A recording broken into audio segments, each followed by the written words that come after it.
अस्सलाम वालेकुम dear cadets. उम्मीद करता हूँ कि आप सब खैरियत से होंगे। वेलकम करता हूँ आपको लेक्चर 10 में। डियर कैडेट्स, जैसा कि आप जानते हैं 10th क्लास केमिस्ट्री का सेकंड चैप्टर जो कि एसिड बेस एंड साल्ट्स पे मुश्तमिल है, हमने स्टार्ट किया हुआ है। डियर कैडेट्स, प्रीवियस लेक्चर में हमने आर्हीनियस कंसेप्ट और लोरी ब्रॉन्सन कंसेप्ट को डिटेल से डिस्कस किया था एसिड और बेस के हवाले से। एसिड और बेस को बेसिकली हम डिफाइन करने की कोशिश कर रहे थे। हमने देखा था कि आर्हीनियस ने जो कंसेप्ट दिया था उसने प्रोटॉन की बात की थी कि कोई भी सब्सटेंस जो एक्वस मीडियम में H आयन दे वो एसिड होता है और जो OH आयन यानी हाइड्रोक्साइड आयन दे वो बेस होता है। इसी तरह से लोरी और ब्रॉन्स्टन ने कहा था कि आपने एक्वस मीडियम की बात की है, नॉन एक्वस मीडियम अगर हो तो उस केस में एसिड को हम कैसे डिफाइन करेंगे या बेस क्या होगी। उन्होंने लोरी और ब्रॉन्स्टन ने एसिड और बेस की नॉन एक्वस मीडियम को मद्देनजर रखते हुए उन्होंने डेफिनेशन की कि एसिड एक ऐसी स्पीशीज है जो H आयन डोनेट करती हो और बेस एक ऐसी स्पीशीज है जो H आयन एक्सेप्ट करती हो। तो हम ओवरऑल अगर एक रिव्यू डालें पीछे, तो जितने भी साइंटिस्ट गुजरे हैं उन्होंने प्रोटॉन की ही बात की है। डिवाइजर सिर्फ एक साइंटिस्ट था जिसने बाइनरी कंपाउंड्स ऑफ ऑक्सीजन की बात की थी, ठीक है। तो बाकी जितने भी साइंटिस्ट गुजरे हैं उन्होंने प्रोटॉन की बात की है। तो केमिस्ट्री में हमारे पास कोई थाउजेंड्स ऑफ कंपाउंड्स हैं, तो वो कंपाउंड्स ज़रूरी नहीं है कि उनमें प्रोटॉन हो। तो उन कंपाउंड्स में अगर प्रोटॉन नहीं है तो फिर हम उनको किस क्लास में रखेंगे, एसिड में या बेस में। तो उस चीज़ को उस थ्योरी को रिजेक्ट किया लीवेस ने, जो कि एक साइंटिस्ट था, केमिस्ट था, G.N. लीवेस। 1923 में इसने वो प्रोटॉन के बगैर जितने भी कंपाउंड्स हैं उनको एसिड और बेसिस में क्लासिफाई किया।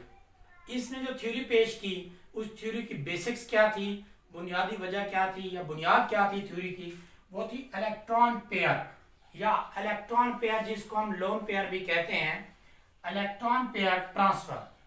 इलेक्ट्रॉन पेयर ट्रांसफर की बुनियाद पर इसने एक थ्योरी पेश की जिसको मद्देनजर रखते हुए इसने एसिड और बेस को डिफाइन किया। आइए अकॉर्डिंग टू लीविस हम एसिड और बेस को डिफाइन करते हैं कि एसिड और बेस क्या होती हैं। According to Lewis, acid is a substance which can accept a pair of electron. Lewis के मुताबिक एसिड वो सब्सटेंस होता है जो क्या करे, इलेक्ट्रॉन पेयर को एक्सेप्ट करे, इलेक्ट्रॉन पेयर को या लोन पेयर को एक्सेप्ट करे, गेन करे, हासिल करे। और base according to Lewis concept is a substance which can donate a pair of electron, which can donate a pair of electron। Base के केस में क्या है, डोनेशन है, इलेक्ट्रॉन के पेयर को क्या कर रहा है, डोनेट कर रहा है। और एसिड क्या है, एक्सेप्शन है, इलेक्ट्रॉन के पेयर को क्या कर रहा है, एक्सेप्ट कर रहा है। इलेक्ट्रॉन पेयर, ठीक है, बात इलेक्ट्रॉन पेयर की चल रही है, यानी कि लोन पेयर। आप बेहतर वे में उसको अंडरस्टैंड कर सकते हैं कि इलेक्ट्रॉन पेयर या लोन पेयर क्या होता है। इसके एग्जांपल की जानिब अगर हम बढ़े एसिड और बेस की, तो हमारे पास है अमोनिया NH3। अमोनिया किस तरह से बनता है, अगर मैं आपकी इसको एग्जांपल दूं तो देखिए आपके पास नाइट्रोजन होता है। नाइट्रोजन का डियर कैरेट्स एटॉमिक नंबर 7 होता है। अगर हम इलेक्ट्रॉनिक कॉन्फ़िगरेशन करें नाइट्रोजन के केस में तो 1s2 2s2 2p3, ये इसकी क्या होती है, इलेक्ट्रॉनिक कॉन्फ़िगरेशन होती है। Total atomic number 7, it means के नंबर ऑफ इलेक्ट्रॉन्स कितने हैं नाइट्रोजन में, 7 है। फर्स्ट शेल में 2 इलेक्ट्रॉन्स, ये फर्स्ट शेल है 1s और ये सेकंड शेल है 2s एंड 2p। तो फर्स्ट शेल में 2 इलेक्ट्रॉन्स हैं और सेकंड शेल में कितने हैं, 2 और 3, 5 इलेक्ट्रॉन्स हैं। मतलब ये सेकंड शेल आखिरी शेल है, इसके बाद कोई शेल नहीं है, ठीक है। तो ये हमारा क्या है, वैलेंस शेल है। तो वैलेंस शेल में कितने इलेक्ट्रॉन्स हैं जी, 5 इलेक्ट्रॉन्स हैं। तो हम नाइट्रोजन में 5 इलेक्ट्रॉन्स पुट करते हैं, ये 1, ये 2, ये 3 और ये 2, 5। ये नाइट्रोजन का केस है, ठीक है। नाइट्रोजन के साथ जब हाइड्रोजन आके मिलता है तो हाइड्रोजन का एटॉमिक नंबर होता है 1 एटॉमिक नंबर से क्या मुराद है कि उसके वैलेंस शेल में 1 इलेक्ट्रॉन है। 1 एटॉमिक नंबर से क्या मुराद है, उसके वैलेंस शेल में 1 इलेक्ट्रॉन। ये हाइड्रोजन आ गया, उसके वैलेंस शेल में 1 इलेक्ट्रॉन, इधर दूसरा हाइड्रोजन, उसके वैलेंस शेल में इलेक्ट्रॉन, इधर तीसरा हाइड्रोजन, उसके वैलेंस शेल में इलेक्ट्रॉन। मैंने उस 7 इलेक्ट्रॉन को मेंशन कर दिया। अब कोई भी बॉन्ड केमिस्ट्री के अंदर जब भी कोई बॉन्ड बनता है तो उस बॉन्ड को बनाने के लिए 2 इलेक्ट्रॉन जरूरत होते हैं, मतलब एक पेयर इलेक्ट्रॉन का हो, उससे क्या बन जाता है, बॉन्ड बन जाता है। तो यहाँ पे नाइट्रोजन के पास ये इलेक्ट्रॉन, अब नाइट्रोजन के वैलेंस शेल में कितने हैं आप देखें, 5 इलेक्ट्रॉन्स हैं। कितने इलेक्ट्रॉन्स हैं, 5 इलेक्ट्रॉन्स हैं। और मैंने आपको कहा था कि कोई भी एटम क्या हो, वो खुद को स्टेबल होने की कोशिश करता है कि वो किसी तरह से स्टेबल हो जाए। एटम स्टेबल कब होता है, जब उसके वैलेंस शेल में 2 इलेक्ट्रॉन्स हों या फिर 8 इलेक्ट्रॉन्स हों। ये भी मैंने आपको बताया था कि किसी भी एटम के वैलेंस शेल में 2 इलेक्ट्रॉन्स या 8 इलेक्ट्रॉन हो। 8 इलेक्ट्रॉन का मतलब होता है ऑक्टेट रूल को कंप्लीट है, उसका ऑक्टेट रूल फॉलो कर रहा है। और 2 से क्या मुराद है, डुप्लेट रूल को फॉलो कर रहा है, या डुप्लेट उसका क्या है, कंप्लीट है। तो अब इसके वैलेंस शेल में देखिए 5 इलेक्ट्रॉन है। 9th क्लास की केमिस्ट्री में आपने पढ़ा होगा कि जब किसी भी एटम के वैलेंस शेल में 8 या 2 से कम या ज्यादा इलेक्ट्रॉन हो तो वो क्या करता है, डोनेट करता है या एक्सेप्ट करता है खुद को स्टेबल करने के लिए।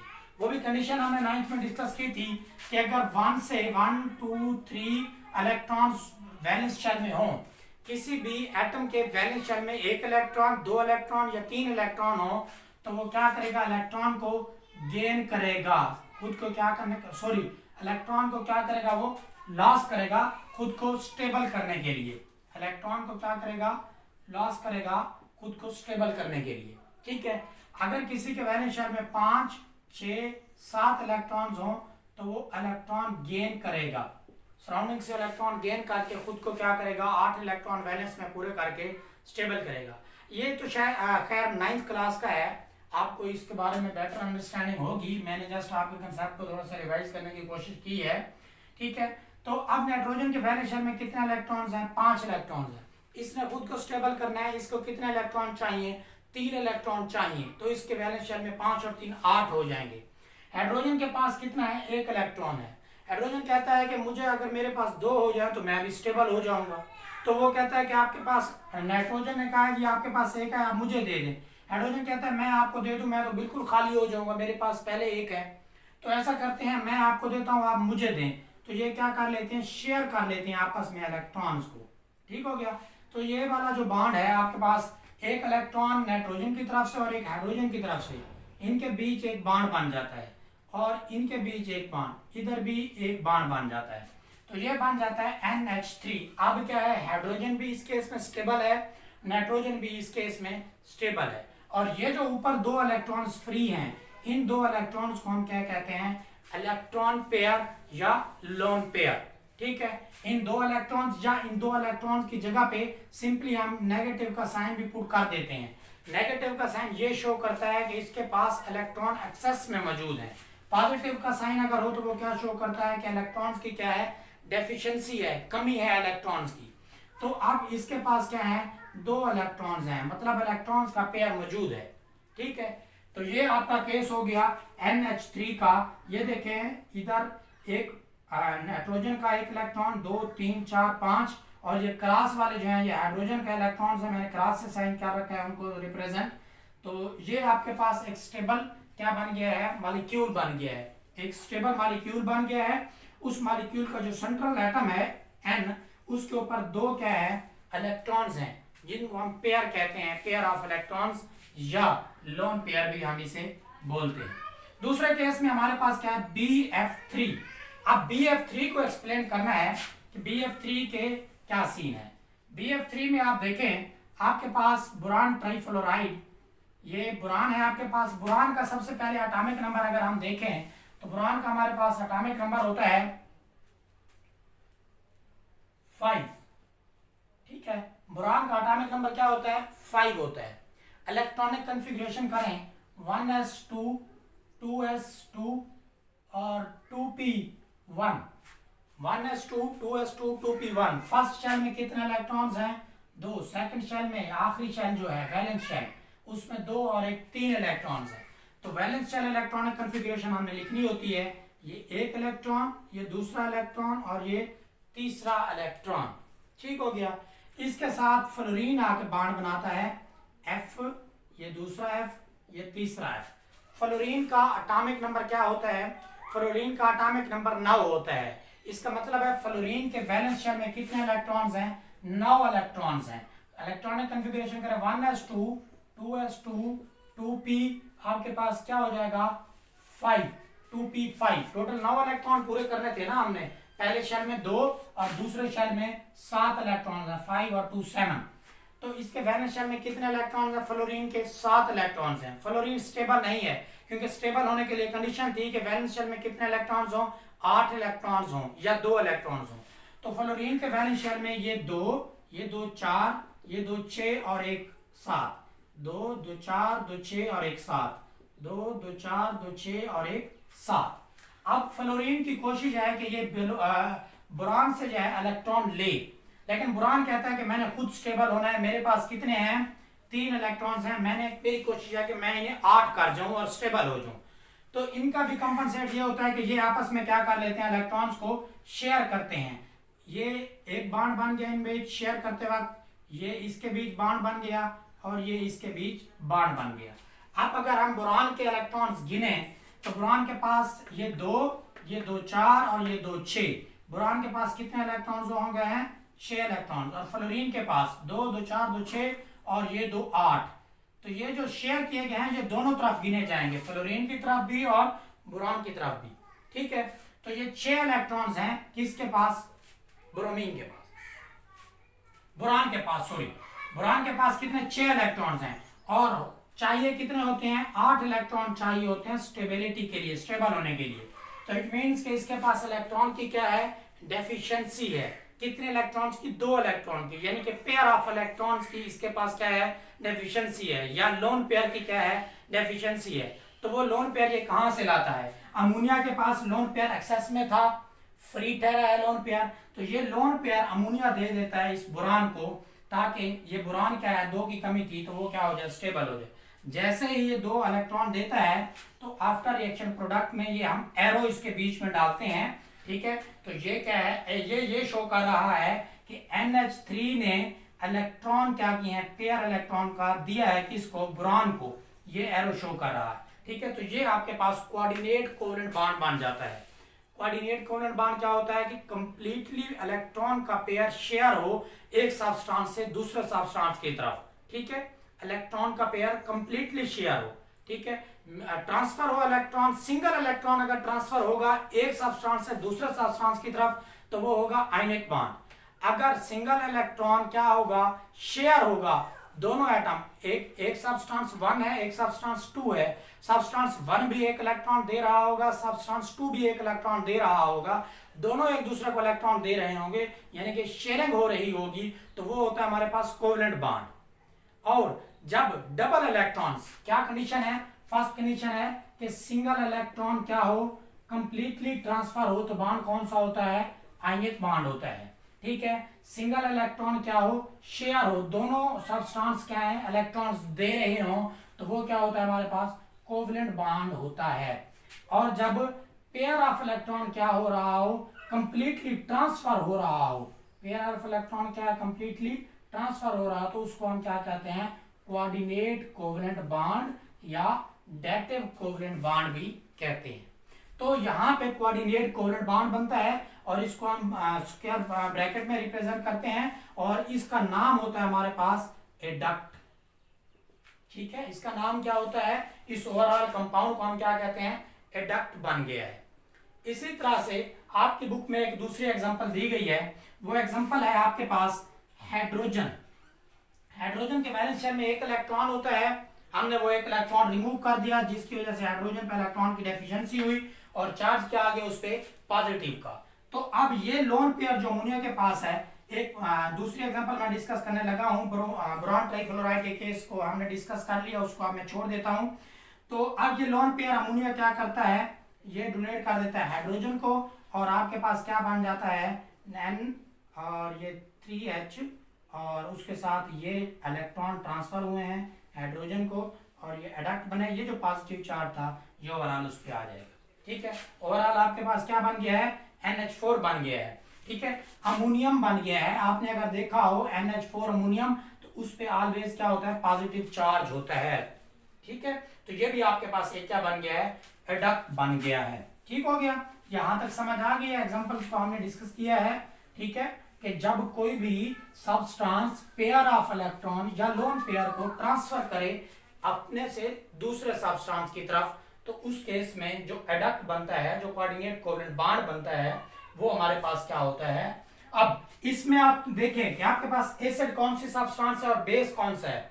अब अमोनिया है NH3, ये क्या कर रहा है, इलेक्ट्रॉन पेयर क्या कर रहा है, डोनेट कर रहा है।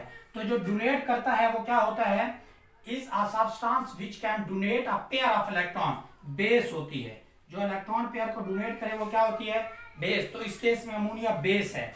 और बोरॉन ट्राइफ्लोराइड क्या कर रहा है, इलेक्ट्रॉन पेयर को एक्सेप्ट कर रहा है, ले रहा है, और जो एक्सेप्ट करता है अकॉर्डिंग टू लीविस वो क्या होता है, आपके पास एसिड होता है। तो बोरॉन ट्राइफ्लोराइड इस केस में एसिड है।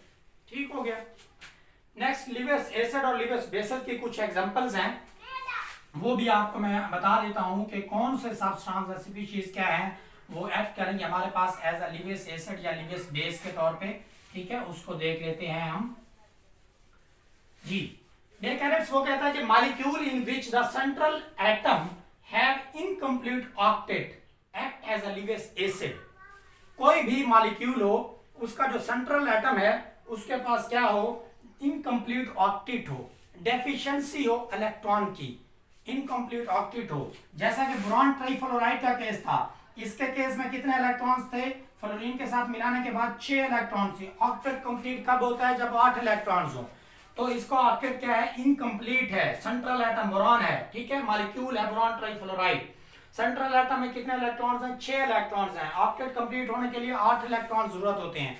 तो जिन मॉलिक्यूल्स का वो कहता है कि सेंट्रल एटम का ऑक्टेट इनकम्प्लीट हो, वो क्या होते हैं, एसिड होते हैं लिविस के मुताबिक। अब इसको हमने एसिड का नाम दिया है, क्यों, क्योंकि इसका क्या है, ऑक्टेट इनकम्प्लीट है, इसको इलेक्ट्रॉन्स की जरूरत है। इलेक्ट्रॉन्स का पेयर ये क्या करेगा, एक्सेप्ट करेगा, लेगा, हासिल करेगा। इसलिए डेफिनेशन एसिड के मुताबिक क्या है, लिविस के मुताबिक एसिड इलेक्ट्रॉन पेयर को एक्सेप्ट करने वाली स्पीशीज। ठीक है, इसी तरह से AlCl3 एल्यूमिनियम ट्राइक्लोराइड में एल्यूमिनियम सेंट्रल एटम है, उसके पास भी इलेक्ट्रॉन की डेफिशिएंसी होती है, वो भी इलेक्ट्रॉन पेयर गेन करता है ऑक्टेट कंप्लीट करने के लिए। इसी तरह से आयरन ट्राइक्लोराइड है, वो भी इलेक्ट्रॉन की, आयरन के पास डेफिशिएंसी होती है। दूसरे नंबर पे वो कहता है लिविस एसिड वो होते हैं simple cations act as a Lewis acid.